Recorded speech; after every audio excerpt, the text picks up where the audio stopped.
Ready to go? Good to go. Good. Okay.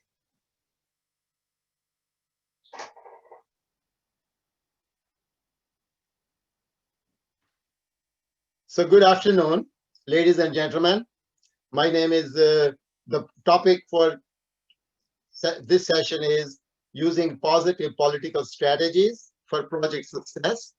And I think we're going to have some fun, talk about a few of the things, and I hopefully it will be able to help you how to use your political strategies for project success. My name is Vijay Verma. I worked for 39 years managing projects at Triumph. Some of you wonder what this Triumph is. It's an acronym. It stands for Tri University Meson Facility. It's a particle accelerator lab where we accelerate the particles to 75% of the speed of light. Then we smash them into various targets and produce all kinds of subatomic particles to do physics research, chemistry research, and most important is the medical research. We make radioisotopes, which are sent to all the hospitals.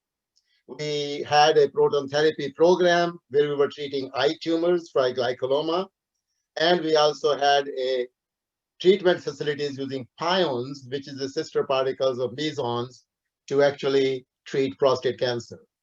I wrote 3 books for PMI, which were published by PMI on the human aspects of project management, because I really believe projects are done by people. So the first one was organizing projects for success.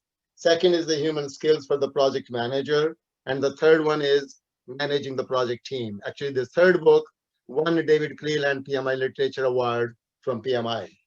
So after writing these books, I had a very brutal schedule. I was really started working on this at 10 o'clock in the morning, and then 10 o'clock at night, and then we'll work until 3 o'clock.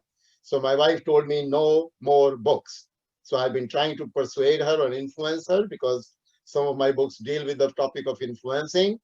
And I was able to write another book, which really was inspired and motivated. I was motivated and inspired by students who said we need something on the politics, positive side of it. So this book, The Art of Positive Politics, A Key to Delivering Successful Project, was launched in 2018 at Project World Conference in Toronto. So these are the various questions and issues about politics in project management. First of all, these are the questions. What is the purpose and the dynamics of politics? Why do we really need to know about it? And I want to make it clear here that the politics I'm going to talk about today in this session is related to organizational politics or the project politics. And wherever there are people in projects, and that's what we have, there will be politics. And I'm going to talk about what is positive politics. Some people may wonder. Actually, in a nutshell, it is nothing other than creating a culture of more collaboration, teamwork, and synergy. And we'll talk about how to create and use it. How do you analyze the political landscape? We all have faced this situation. There are so many people in the organization, and it's so political. How do I analyze this landscape, and how do I understand the political positions and behaviors? How do you survive and progress when you are swimming with sharks without being eaten alive? Some people feel that they are in an organization where lots of people are very selfish and they're using politics in order to drive their own agenda. So how do you deal with that without being eaten alive by that? The next one is that converting your adversaries and opponents into your allies. Because in reality, as I said, projects are done by people. So basically, the more allies you have, better you're able to get the project successfully done. So the idea is to get more and more allies. So how do you convert your adversaries and opponents into your allies? How can you manage politics effectively at the upper management level and at the project level? So the other questions are, I just want to emphasize this thing, which is not really a question, but it's like more a statement that politics are inevitable on project environments. Whether we like it or we dislike it, it doesn't really make any difference. Politics are not going to disappear. You will disappear, not the politics. So ignoring the external and internal politics surrounding your projects can be detrimental. So what should you do? And I think that's the kind of session you are in, and I hope I'll be able to help you with that kind of issue and the questions. So the idea is, how do you navigate your organizational and the project politics to deliver successful projects? The learning objective is you will understand the dynamics and complexity of power and politics, because power and politics are very highly interrelated. When I do a 2-day seminar on power, influence, and politics, the first day is spent on how to increase your power and influence. And the second day is spent on how do you use your power effectively so that you don't get clobbered and you get projects done successfully. So the idea of power is that you have to have a power in order to really deal with politics successfully. That's very important. And also, again, I emphasize on informal power and also using your power mostly in an informal way, but not be shy to use it in a formal way, but only as a last resort. I talk about the 6 phases of a troubled project, which sets the scene for the politics idea. We'll talk about 2 types of politics, negative and positive, and then various reasons for politics, and analyze 3 positions regarding political behavior and enhance trust and agreement to manage stakeholders. These are the 6 phases of a troubled project I want to share with you. This is really how the projects get in trouble. So the scenario is you have been trying to bid, or your organization have been trying to bid on a government project for the last 3 years, $20 million project. Unfortunately, you have not been selected as a successful bidder. This year you got lucky and your team worked very hard and you have been selected as a successful bidder and you got the contract. So the first phase you go through is enthusiasm. You celebrate, you open up the bottles of champagne, and everybody's happy. And there are always some wise people in the group, and they would say, just a minute. I think we've been drinking for 1 full week. Can we open up the project requirement document or the bid document and try to understand what is it that we promised? And then you open that up, read through that one, and you get to disillusionment. Means, oh my God, is this what we promised? That is unachievable. We are really in trouble. So some of those wise people say that, look, guys, you have spent 1 week in drinking, you have spent 1 week in getting depressed and disillusioned. So 2 weeks are already gone out of the project schedule. We better get started. And somebody says, yeah, that's a good idea. Let's do some front-end planning. And some people say, just a minute, we have no time left for planning. Let's do it. And then you start working in panic. So what happens when you work in panic? Well, you make mistakes, lots of rework, the quality is not good, irrational decisions are being made, lot more, the costs are going up, the schedule is delaying, but we kind of say, oh, we are PMPs, so we don't really make mistakes. But let me tell you, when you see people working in a panic, like a chicken without the head, the next 3 phases are going to happen. Okay, that's very likely. And those phases are search for the guilty, punish the innocent ones, and praise and honor for the non-participants. So the question is, who are the guilty? Are the people generally who worked very hard? Who are the innocent ones who get punished? And that is you, the project managers. And the praise and honor the people who get are the people in the management who know where the pictures for the annual reports are being taken. And you, hardworking project manager, is not in those pictures because you are in your office working on Microsoft project, working on spreadsheets, estimating and forecasting schedules and budgets. And that is why it happens. So let me just tell you how to cope with phases 4 to 6. First one, search for the guilty. What you do is keep your head low. Punishment of the innocent one, you as a project manager, you need to go out and do some quality networking so that you are in touch with the people who are making decisions, shakers, and movers. So, and the networking means you nurture your network and you feed your network. Now, the non-participant means that the picture for the annual reports, you must make sure, as I talked about the allies before, that there is somebody in those pictures standing who says, just a minute, let me get Kevin, because he's the one who really helped me a lot in getting this project done good so far. Okay, so he calls Kevin, and when Kevin is in picture, then it is Kevin's responsibility to make sure that his team leads are also in the picture. Now, if it is very difficult logistically to do it, get them in the picture at that time. Make sure that your team leads are recognized at a different forum, because you shine only if your team makes you shine. Okay. And how do you avoid these phases? Is through good front-end planning and creative leadership. Let me just introduce you this model that I developed when I wrote my 3 books, which were published by PMI. And I believe very strongly that the teamwork, leadership, and communication are the 3 things which is really very important to get the most out of your people and effective project team and resource management. But in addition to that, when I did this picture with the help of I did all my diagrams, quite a few of them, with the help of my children. So I'll bring them in the kitchen table. And my daughter said initially, when I just had the triangle, and said, Daddy, this is not a very good picture, very good diagram. You need to do something better to it. I said, what? He said, well, draw a wiggly line around this triangle. I said, what does that mean? She said, I don't know. So I drew a circle around it. And I said, well, what do you think? She said, yeah, that looks better. And I said, well, how do you explain it? And she said, that's your problem, not mine. And then I thought about it, and I reached a conclusion that it is actually the internal and external culture, as well as the politics, which affects all of these 3 sides of the triangle. Leadership is different in different cultures. Leadership in our culture means that the leader will ask us our input, incorporate our input into their planning, and then proceed. Okay. Whereas there are some cultures where leaders are expected to make decisions, and that's it. Okay.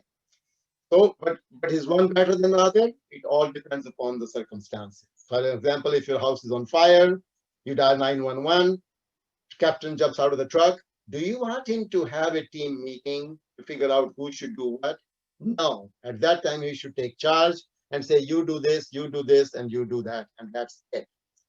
Communication is even harder, because in communication, the total message impact is 7% words and 93% is non-verbal.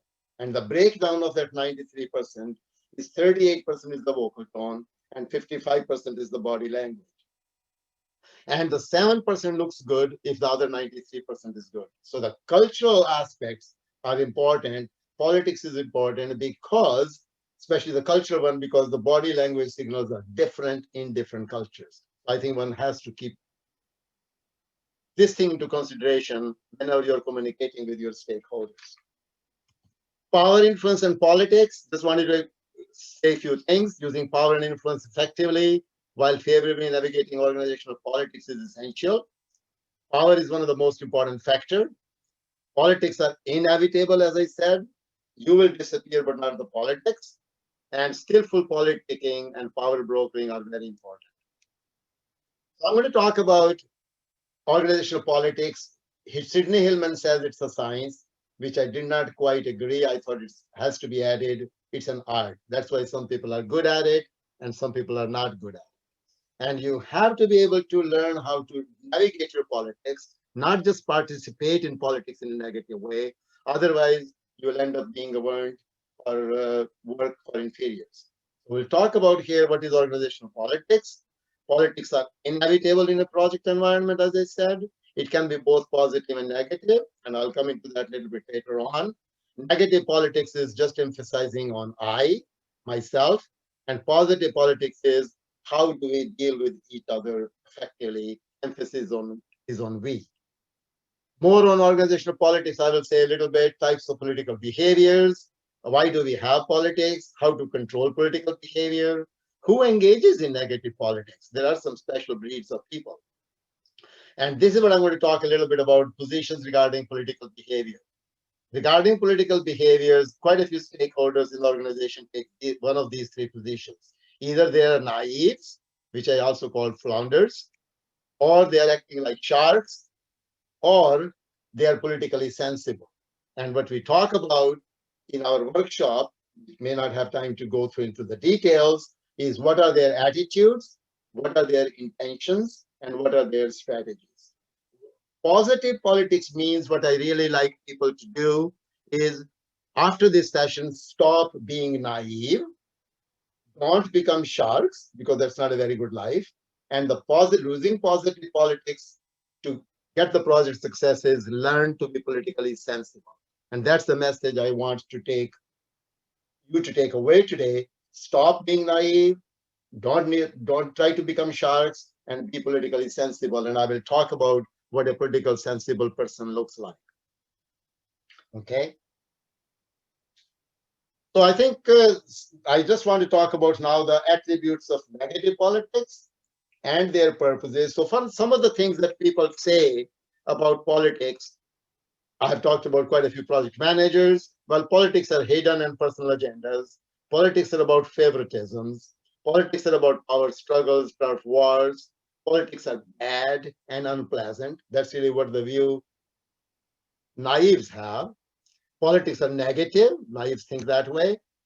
But other people think, when you look at the positive side a little bit, that politics are the way to push your ideas and ways to do things. And politics are unspoken rules. And I think it's very important when you become politically sensible person, you need to understand those unspoken rules to get things done. Other things is politics is about satisfying ego. It represents invisible currents. Politics are a way to make people do things your way. It's all about relationship, whom you know and how well. And politics involve negotiations behind the back doors. And politics are about the good old boys network. It's about getting what you want by using your network. But here, that's what I mean is not using negative politics, not forcing people, but using positive politics to get what you want by using your network. That's really what I'm talking about too.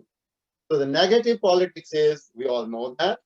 I'm not going to go into this at all too much. Finger pointing, control over people with budget and other resources, hidden and competing agendas. Hidden means your own agenda, subjective decisions, favoritisms, functional silos, and just trying to take revenge.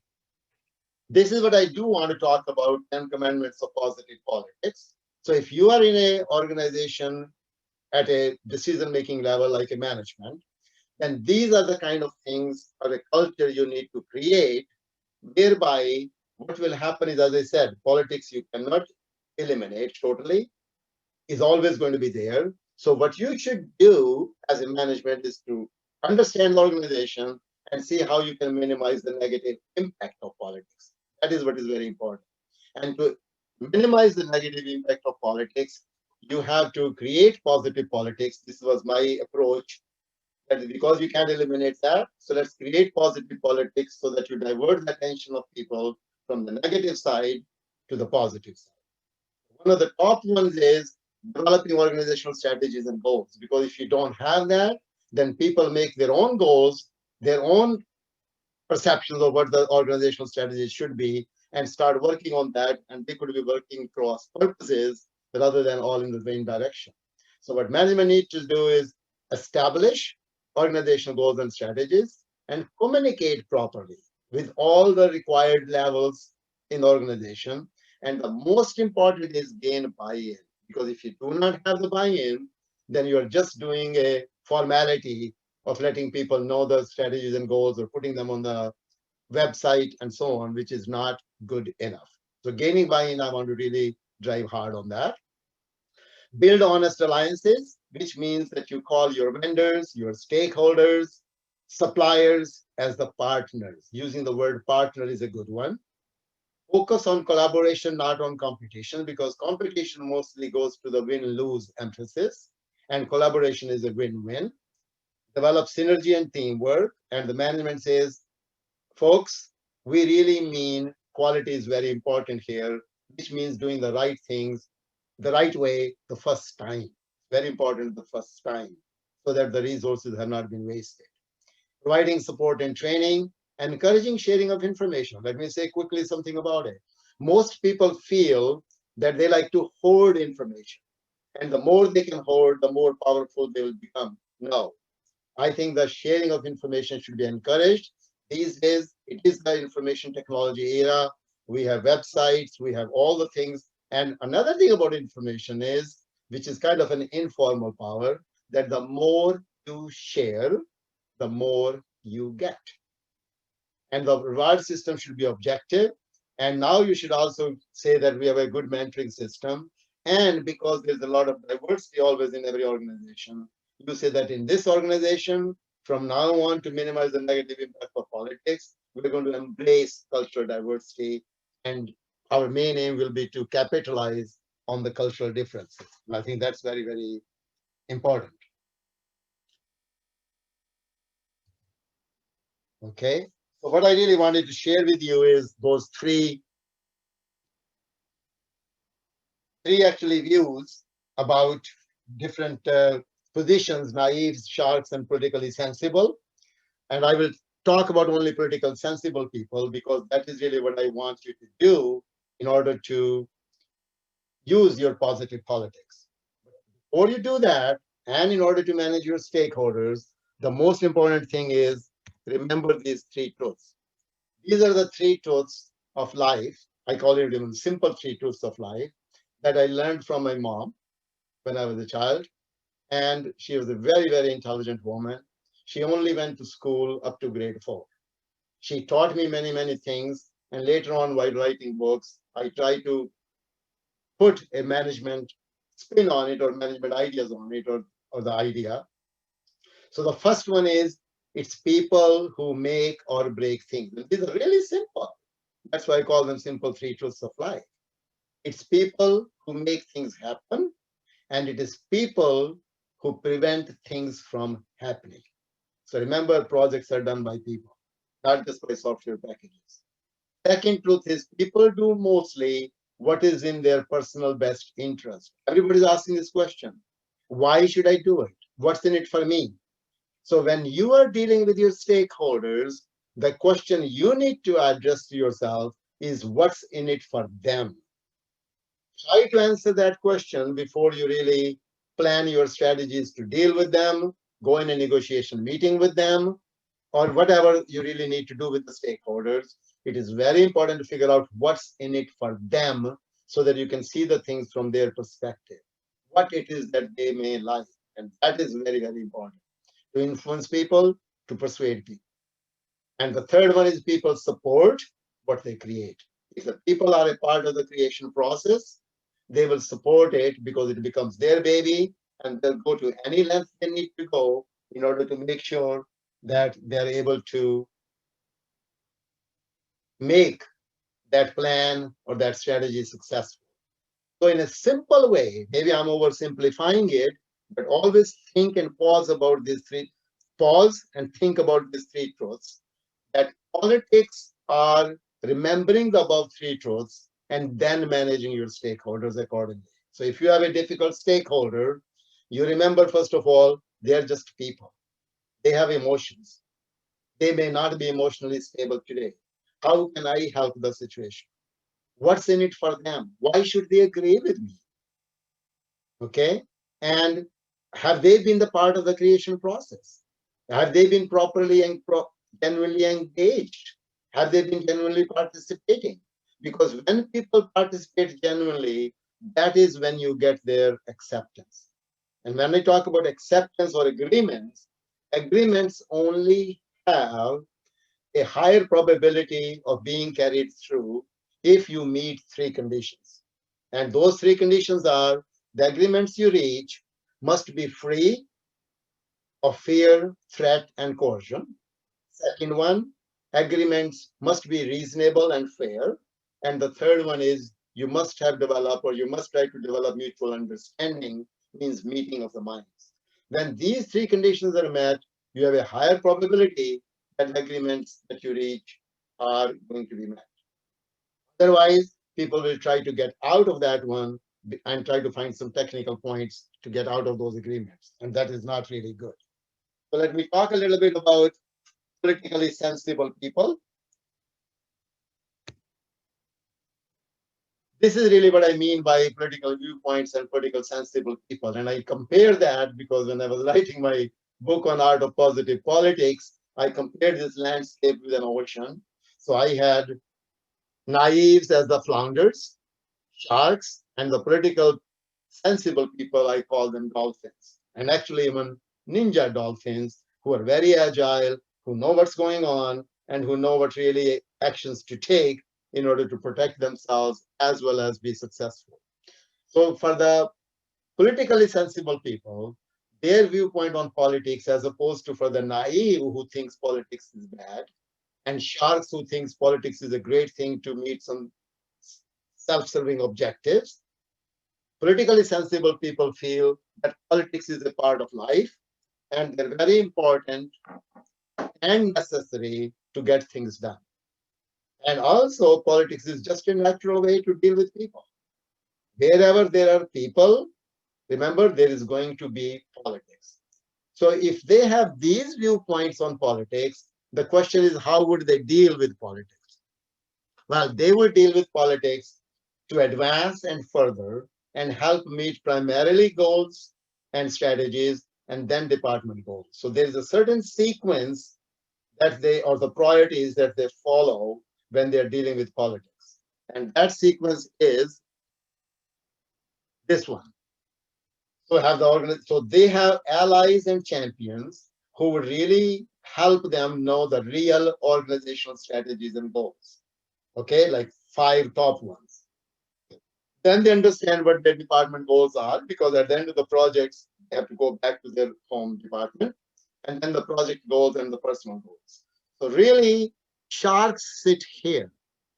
They're always interested in me, personal goals. Naives always worry about project goals. They always keep talking about, I need more resources. I need more resources, because if I don't get it, my project will fall behind. My project will fall behind. Whereas the politically sensible people or the dolphins, they worry about organizational goals first, then department goals, and then the project goals will be done as well most of the time.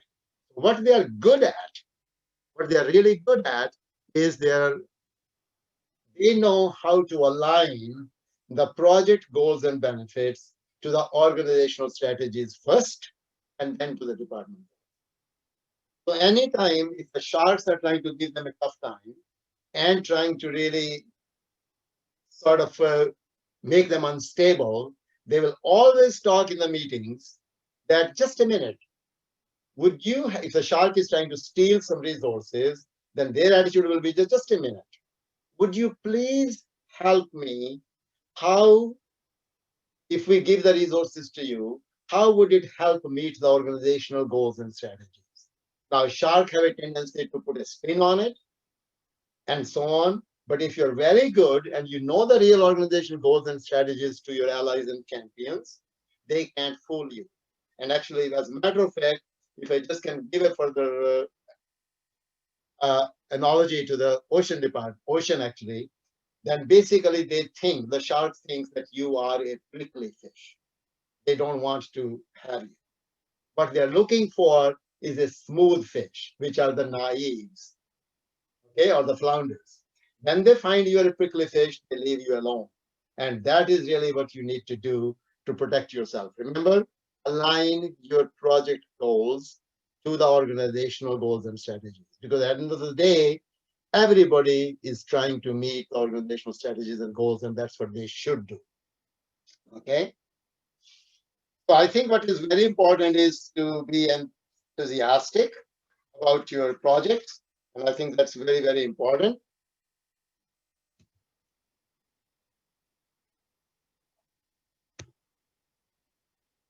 And enthusiasm, that's very, very important. As a positive politics person, one of the most important things is stay enthusiastic. And you can only enthuse others if you believe in the last 4 characters of enthusiasm, which is IASM, which means I am sold myself. So before you really do anything, before you really try to inspire and motivate your team, make sure that you believe in what you're trying to do. You have a strong conviction and you are sold yourself. And I think that's very, very important. Once you have that, then it is the next thing is that you can really inspire your team as well and motivate them. And what I really want to finish with is, do not try to do the great things, but do the little things with love. As I said before in my model, use TLC, which, as we all know, it also stands for tender loving care. this is how we need to treat our people. And one of the most important thing in communication point of view I want to tell you is, I love Stephen Covey. One of the 7 habits of highly effective people: first seek to understand and then be understood. That's again thing is, what's in it for them? Try to see the things from their perspective first. Once you got that, then you can talk about your things, and then you can really try to make sure that they understand you as well. I think I'd like to end here and maybe open up for any questions or answers. I'll be happy to answer any questions. Thank you very much.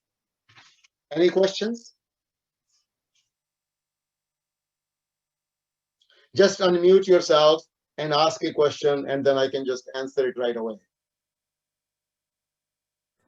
Hi, just a quick one for you. Are you hearing me? Yes.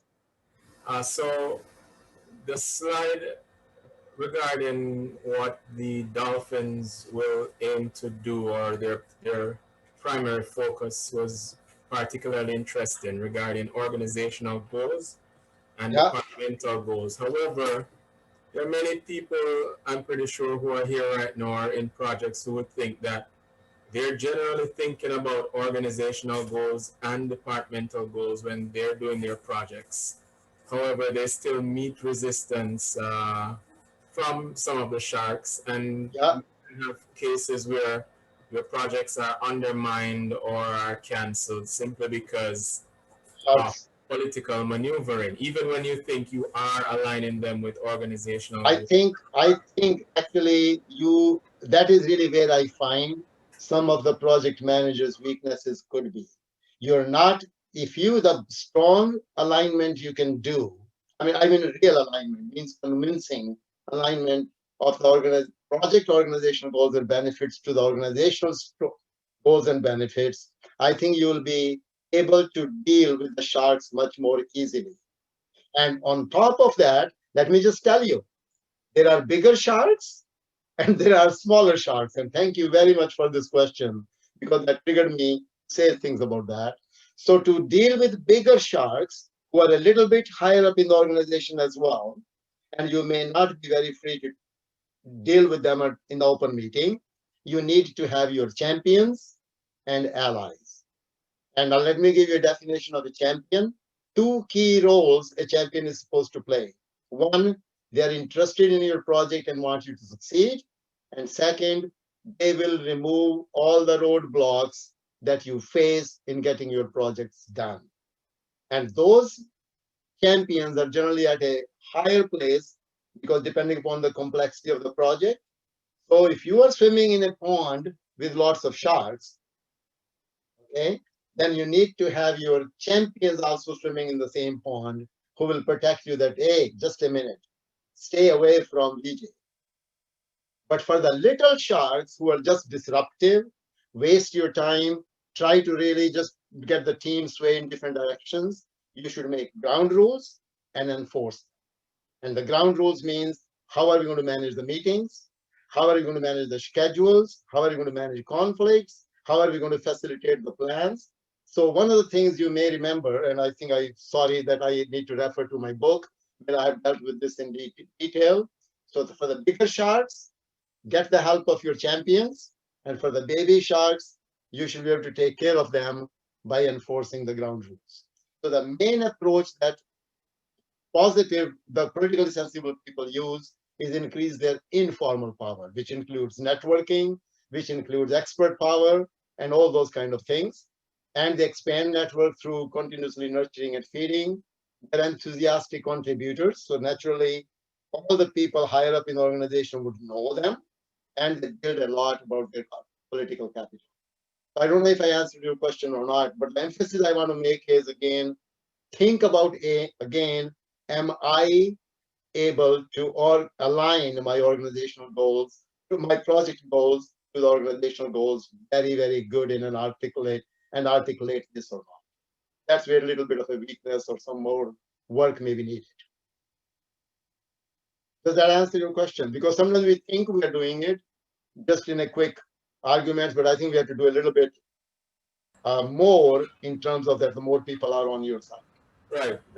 And yes, thank you. I think that does answer the question. You know, it would always lead to more questions, but it does generally answer the question. Thank you. Okay, thank you. Any other questions, please? Any other questions? Let me just tell you a little bit more, because I did introduce this idea of bigger sharks and the smaller sharks. So I think what is most important is, let me give you some idea about that. This is what you have to do. So that means this relationship between the project complexity and the positional power of your champion. That's very important. So if you have this kind of an organization chart where you have president, executive vice presidents, and then the VPs and the directors, and here is the director of projects, and you are project manager A, B, C. And what I try to draw in this one is, what is the complexity? And how I'm defining the complexity is not about the amount of budget or the schedule. What I mean is how many people, how many cross-functional departments or different companies you have to go through in order to get your work done. So this is how I am defining complexity, because all departments have their own way of doing things. All companies have their organization or their own way of doing things. So the more and more you have to interact with them and cross, the more complex your project will be, not just based on the budget. So that means the higher the complexity, then your champion has to be a higher positional level as well. So for example, if I have project manager A, I need a champion at least as an executive VP. If I have it at a lower level, then the shark will eat up your champion as well.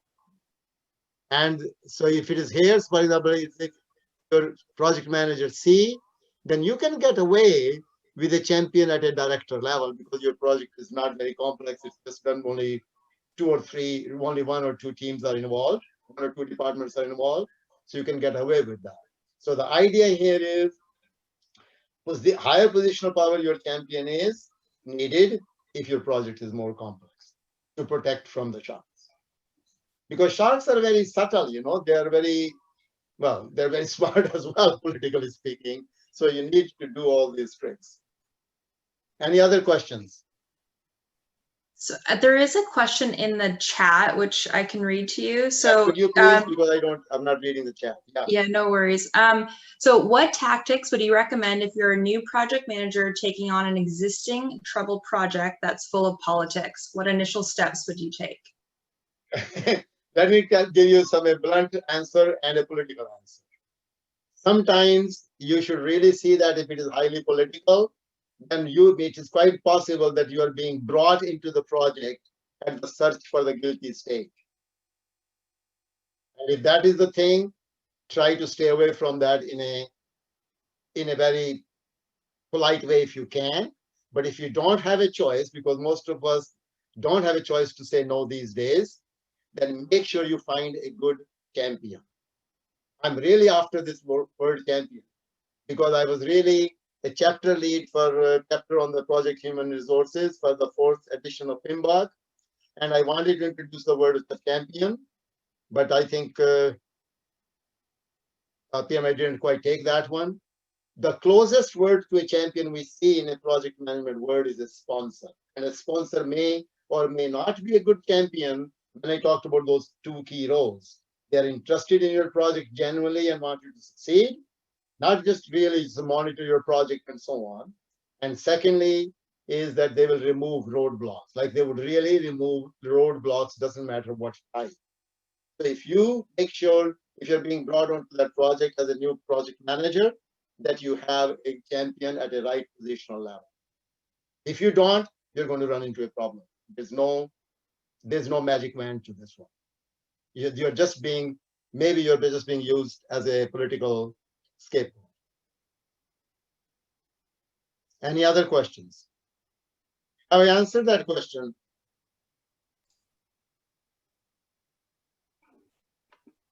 It looks like it. There's no other comments. Yeah, she says yes. Thank you. Go ahead. I don't actually see any more questions in the chat box here. Any questions at all? So you can see that actually, let me just see this. This is really how the intensity of politics goes up. The higher up you go means that you have to cross more departments, you have to cross many, things in the organization. So when you're just managing your own project, the intensity of politics is low. But when you get to managing your programs, which is a set of several projects and then portfolios, the intensity of politics goes up, which means that we need more critical skills and the leadership skills. So the higher up you go, the more important it becomes to learn how to navigate your politics properly. Any other questions? Yes, I have a question. Yes. So I work in the public sector, and obviously it's very politically charged, and it's something that we're constantly having to deal with. And we have the added layer of, politics in front of like the public eye, right? So I guess that kind of makes our leaders risk averse. And so I'm not sure if you had any kind of, I guess, comments or suggestions of like how we can work with leaders who are more risk averse for political reasons. So sometimes when I talk about this model of trust and agreement, I divide the stakeholders into 5 categories. One is your adversaries, your opponents, your allies, your bedfellows, which I means yes people who mostly say yes on your face. When they turn around, they do things differently. And the fence sitters who are just sitting on the fence.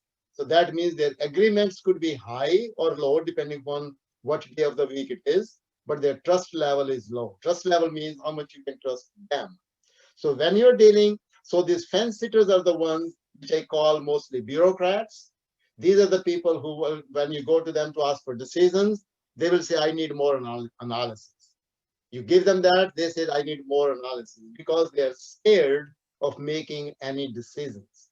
So best thing to do them is, you need to make them look good, means you need to groom them with good data, good information from time to time, so that so this more or less, you have to groom them a little bit to become more, not just risk-taking, but more intelligent enough to make rational decisions. And sometimes I say that in order to help your champions talk about in the big meeting of the counselors and so on, you need to give them those 5 slides, which gives them all the information in a crisp manner, so that when they talk about that, people will say, yeah, that makes sense. So I think you need to help them out a little bit in the beginning. Okay, awesome. Appreciate it. Thank you. Does that answer your question? Yeah, absolutely. Yep. Thank you. Any other questions or comments? We still have 2 minutes before we get kicked out. Any questions or comments?